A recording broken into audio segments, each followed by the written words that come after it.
You know they say that everybody's got a friend who's that guy? Like he's the person who always does something dumb, or makes things awkward, or gets in trouble with the police, probably for doing something dumb. I don't have that friend. But all of my friends say that they do. They come up to me all the time and say things like, you know, I pulled an Andy today. And I'm like, you're going to have to be more specific than that. I've heard that used for all kinds of things, everything from haggling prices at the Gap to hitting a ladder on the freeway twice to wearing a cookie box on your head in public.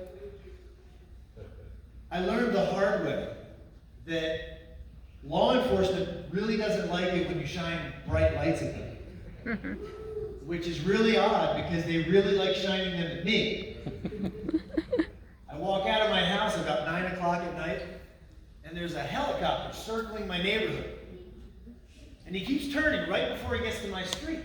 And he's flying really low, but I can't see what kind of helicopter is it. You know, is it police or Homeland or black helicopters coming for me? And so I got a really great idea. I said, I've got one of those super bright flashlights in the house. I'll bet you I could see the tailwind. So the next time he comes around, I shine it up at him, but I can't see anything. So he comes again, third try. Then the weirdest thing happened. He changed his flight pattern. Now he's over my next door neighbor's house. By the time he got to this side of my house, he decided he was going to show me that his light was a lot brighter than mine. This really scary part was when the black SUV driving down my street at that point, while I'm on center stage, stopped and backed up.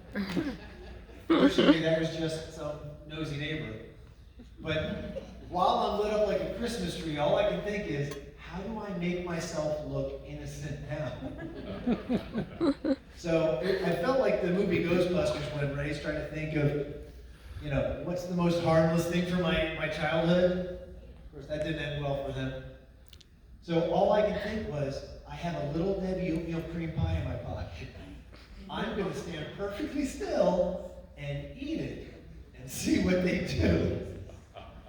Fortunately, it worked, because after about 2 laps of him circling my house, he took off. But the neighborhood Facebook page that night was lit. Apparently, my whole neighborhood knows that guy. I learned this lesson another time. My brother would always get free tickets to go to BYU basketball games. About 12 years ago, he finally took me to one. He'd never take me, and I was always bugging him to. So he takes me to a game, and right before the game, I had found a laser pointer. So I got a really good idea this time. I said, hey, let's see how far we can see this laser pointer.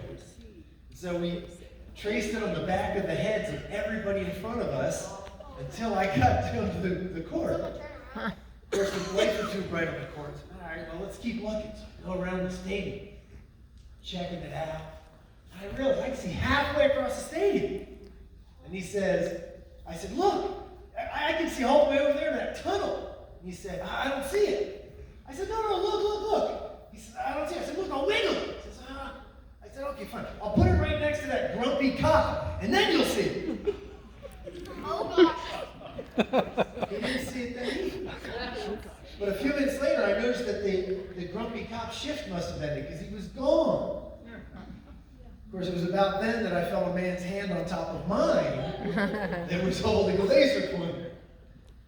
After some very uncomfortable questions in the hallway, and him letting me know that pointing a laser at a police officer is a felony, I found out that BYU police may not have as much power as I thought so.